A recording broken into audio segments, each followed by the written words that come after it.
Picture this. It's 3 a.m. You've been staring at the ceiling for hours, trapped in a loop of thoughts you'd never share with another living soul. Thoughts of rage, jealousy, or darker impulses that make you question who you really are. That voice in your head whispering that you're an imposter, that you don't deserve success, that you're fundamentally broken in some way. What if I told you that these moments of darkness aren't signs of weakness or failure, but doorways to discovering your true purpose? This is the story of Michael, a 28-year-old software engineer from Boston who seemed to have everything figured out. Six-figure salary, respect from his peers, an apartment with a view most would kill for. But Michael carried a secret that aided him from the inside, an overwhelming feeling that none of it mattered, that he was living someone else's life, following someone else's script. One night, after another meaningless date with another forgettable match from a dating app, Michael found himself staring into the bathroom mirror, a stranger looking back at him. "Who the hell are you?" he whispered to his reflection. And for a split second, he could have sworn the reflection smiled back independently of him. That was the night Michael first encountered his shadow. Carl Jung, perhaps the most mystical of the great psychologists, would recognize this moment immediately. Jung believed that what we reject in ourselves doesn't disappear. It simply goes underground, forming what he called the shadow. And he left us with a warning that echoes through time. Until you make the unconscious conscious, it will direct your life and you will call it fate. Think about that. How much of what you call bad luck, or just the way things are, might actually be the unconscious patterns of your own shadow, pulling the strings from behind the curtain? Ask yourself this question and drop your answer in the comments below.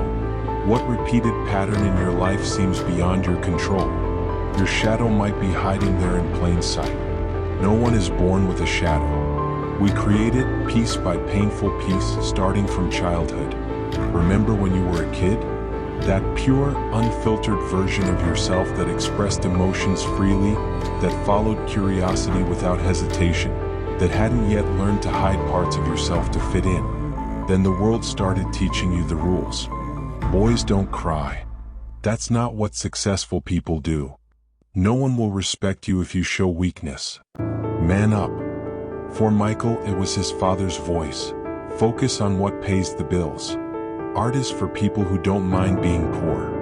So Michael buried his creative passion, excelled in logical subjects, and built a life that looked impressive from the outside but felt hollow within. By age 30, most men have constructed a perfect persona, what Jung called the mask you wear to meet the masks of others. It's the version of yourself that's acceptable, productive, and safe. The persona gets the promotion, maintains the relationship, and keeps the social machine running smoothly. But Jung understood a truth that our achievement-obsessed culture tries to ignore. What you reject doesn't disappear. It becomes your shadow. Every time Michael chose logic over creativity, financial security over passion, social acceptance over authentic expression, he added another layer to his shadow, that unconscious reservoir of everything he couldn't or wouldn't acknowledge about himself. The tragedy isn't that we all wear masks. The tragedy is that we forget we're wearing them. We become so identified with our personas that we mistake them for our whole selves, while our shadow grows more powerful in the darkness of neglect. Look around your life right now. Your career choice, your relationship patterns, even how you spend your free time, how much of it truly reflects your authentic desires versus what you were conditioned to believe is appropriate or successful? The shadow doesn't stay quiet forever. It sends warning signs before it erupts, whispers before the scream. For Michael, the warnings came as inexplicable anger at minor inconveniences, road rage that seemed disproportionate, envy that burned in his chest when a less qualified colleague received praise, dreams so vivid and disturbing that he'd wake drenched in sweat, relieved they weren't real but disturbed by what his mind had created. Jung identified these as breakthrough moments, when the shadow begins to make itself known. Most men dismiss these signals, downing another drink, hitting the gym harder, losing themselves in endless scrolling, or throwing themselves into work. The modern world offers countless ways to avoid confronting your shadow. But Jung's insight was revolutionary. These moments of darkness aren't enemies to be conquered or weaknesses to be suppressed. They're messengers carrying vital information about your unlived life. Every burst of inappropriate anger might be pointing to boundaries you've failed to set. Every pang of envy might reveal desires you've denied yourself permission to pursue. Every recurring nightmare might be dragging into the light fears you've refused to acknowledge. Remember this: the intensity of your reaction is directly proportional to the importance of what your shadow is trying to show you. Michael's breaking point came during a performance review when his boss praised his reliability and consistency. Words that should have felt like compliments landed like indictments. Later that night, he found himself standing in front of an art supply store, staring at paintbrushes through the closed window, feeling something between rage and grief. What warning signs has your shadow been sending you? What emotions seem too intense for the situations that trigger them? The answer might be uncomfortable, but it also holds the key to your authentic path. Jung warned that what you deny doesn't just disappear, it eventually erupts, often destroying the very life you built to keep it contained. We've all witnessed shadow eruptions, sometimes in spectacular fashion. The religious leader caught in a sex scandal. The family values politician exposed for corruption. The seemingly perfect family man who abandons everything for a midlife crisis that appears to come from nowhere. These aren't anomalies or character failures. They're physics, the equal and opposite reaction to years of denial. Michael's eruption wasn't as dramatic but was no less transformative. During a critical product launch presentation, as he delivered perfectly crafted talking points about the company's innovative approach, he stopped mid-sentence. The silence stretched uncomfortably. Colleagues exchanged glances. And then Michael said the words that would end his career there: "I can't do this anymore. None of this matters." He walked out of the conference room, out of the building, and for the first time in years, he felt something real, terror mixed with an exhilarating sense of liberation. Jung would recognize this as the shadow breaking through the carefully constructed persona. It's rarely elegant. It's often destructive. But it's also potentially the most important moment in a man's development, the death that precedes rebirth. The question isn't whether your shadow will eventually demand recognition. The question is how much of what you value will be destroyed when it does. This pattern plays out across countless lives. Build a life to please others or meet external expectations. Suppress your authentic desires and needs. Watch as the pressure builds, then experience the inevitable collapse when your shadow refuses to be ignored any longer. How close are you to your own eruption point? What parts of yourself have you been denying that are gathering strength in the darkness? After the eruption comes what Jung called the night sea journey, the descent into the underworld of your own psyche. For most men, this is terrifying territory. We're taught to be solution-oriented, to fix problems quickly and move on. The descent requires something different: surrender, receptivity, and the courage to face what you've spent a lifetime avoiding. Michael's descent began with what looked like failure. No job, savings dwindling, former colleagues avoiding his calls, sleepless nights questioning every life choice. His carefully constructed identity was shattered, and in that painful void, he had to confront the question: who am I when everything I thought defined me is gone? This is the heroic journey that Jung recognized from mythology across cultures. The hero must descend into the underworld, face monsters, his own demons, and return transformed. It's Jonah in the belly of the whale. It's the dark night of the soul. It's what happens when a man finally stops running from his shadow and turns to face it. During this period, Michael began doing something he hadn't done since childhood: drawing. Not because it was productive or because someone else validated it, but because something in him needed expression. Sometimes he drew for hours, losing track of time, creating images that disturbed and fascinated him. Figures emerging from darkness, faces half hidden behind masks, landscapes both threatening and beautiful. He wasn't creating art. He was mapping his shadow. This is a crucial understanding. The descent isn't about escaping your darkness. It's about bringing a light into it. It's not about destroying your shadow, but integrating it, recognizing it as a neglected but essential part of your wholeness. Many men never complete this journey. The discomfort proves too great, the pull of the familiar too strong. They patch up their persona, find another job, another relationship, another distraction that looks different on the surface but replays the same underlying pattern. But for those who endure the descent, something remarkable awaits on the other side. The most profound moment in the shadow work comes when you stop seeing your darkness as something alien or separate from you. Jung wrote, "Everyone carries a shadow, and the less it is embodied in the individual's conscious life, the blacker and denser it is." The goal isn't to destroy your shadow. That's impossible. The goal is the courageous act of claiming it as your own. For Michael, the confrontation happened during a particularly intense drawing session. He'd created an image of a figure half in light, half in darkness. Looking at his creation, he suddenly understood. Both sides were him. The ambitious, logical achiever and the passionate, creative rebel. The responsible adult and the wounded child. The saint and the sinner. This is perhaps Jung's most revolutionary insight. Wholeness isn't found in perfection. It's found in the integration of opposites. The conscious mind and the unconscious. The light and the dark. The persona and the shadow. Most of modern society pushes against this wisdom. We're told to identify with our positive qualities and reject the negative ones. To pursue light and avoid darkness. But Jung recognized that this approach creates fragmentation rather than wholeness. True power comes not from being all good, but from being all real. When Michael finally acknowledged that his shadow, with all its rage, creativity, passion, and rebellion, was not his enemy but a neglected part of himself, something shifted. The war within him didn't end, but it transformed from a destructive force into a creative tension. This confrontation isn't a one-time event but an ongoing practice.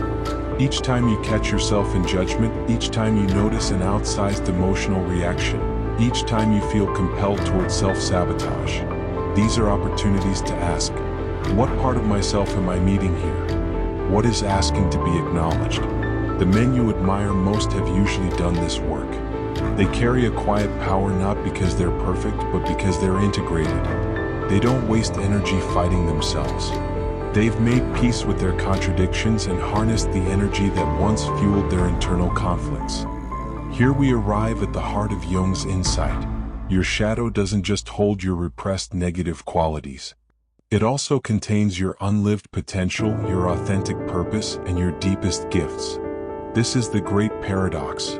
What seems darkest within you might be concealing your greatest light. For Michael, the months following his confrontation with his shadow brought a revelation.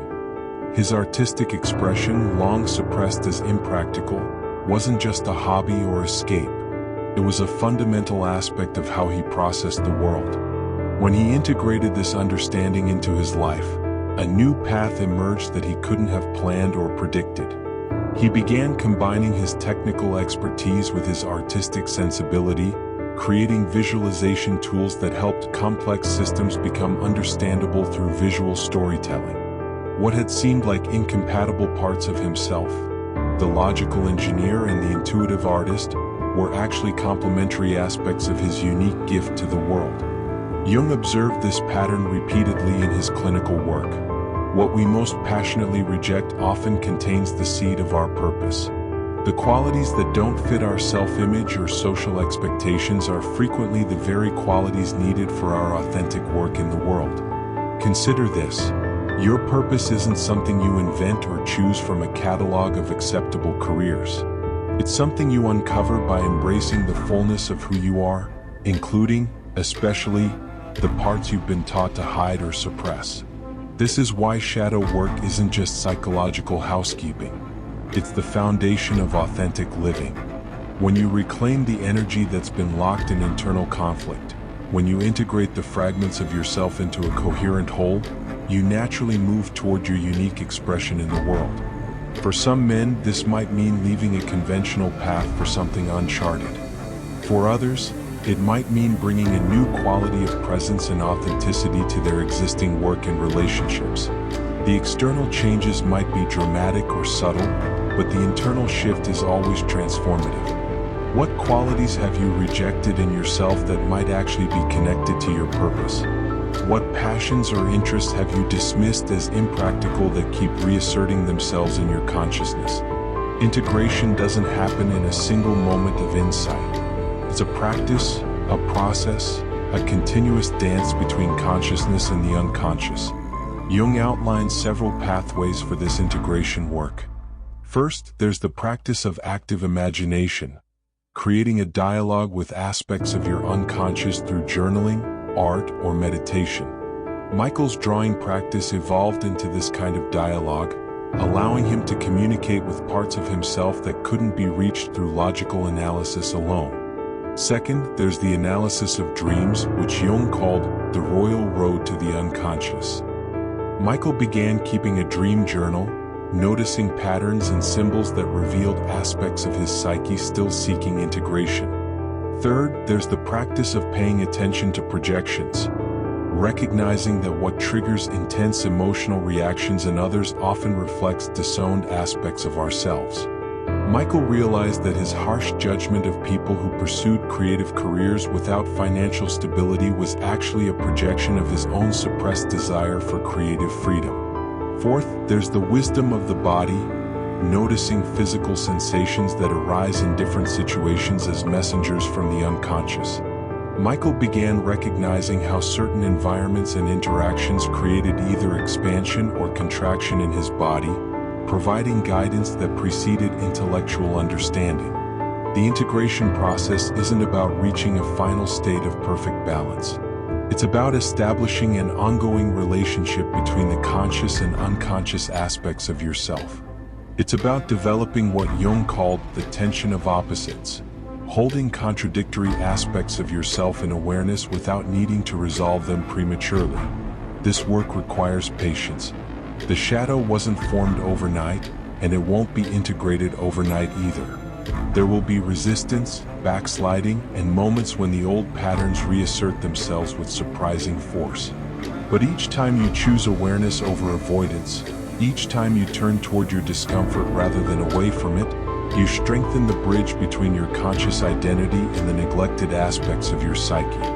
Over time, this integration creates a profound shift in how you experience yourself and engage with the world. As your relationship with your shadow transforms, so does your relationship with everything and everyone else. Jung observed that our outer conflicts mirror our inner ones. When we're at war with aspects of ourselves, we find ourselves at war with the same qualities in others. When we've made peace with our own contradictions, we extend that same acceptance to the contradictions we encounter in the world. For Michael, this transformation manifested in several ways.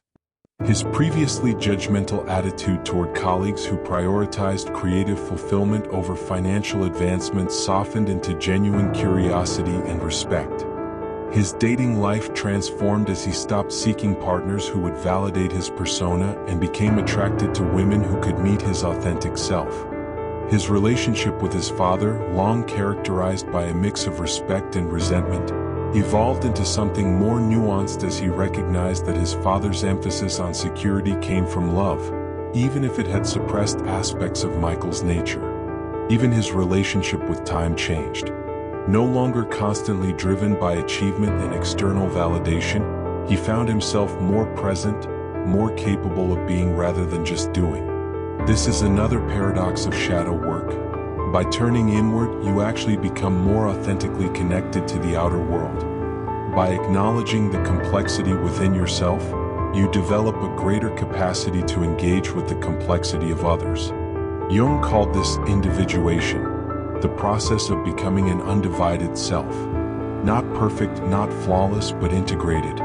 Not without conflicts, but able to hold those conflicts in a larger container of awareness. The individuated man doesn't need others to be different in order to feel secure. He doesn't project his unacknowledged shadow material onto them. He doesn't try to control the world to manage his own internal distress. Instead, he brings a quality of presence that allows both himself and others to be authentically what they are. This presence isn't passive. It's deeply engaged with life but not entangled in the unconscious patterns that create so much unnecessary suffering. Michael's story doesn't end with a perfect resolution. Jung would be the first to point out that shadow work isn't something you complete and graduate from, it's a lifelong practice. 3 years after his dramatic career exit, Michael had built a new life that integrated both his technical abilities and creative expression. His visualization work had gained recognition, providing both financial stability and creative fulfillment. His relationships were deeper, characterized by authenticity rather than performance. But the shadow still sometimes made itself known, in moments of doubt, in occasional impulses towards self-sabotage, in dreams that revealed aspects of himself still seeking integration.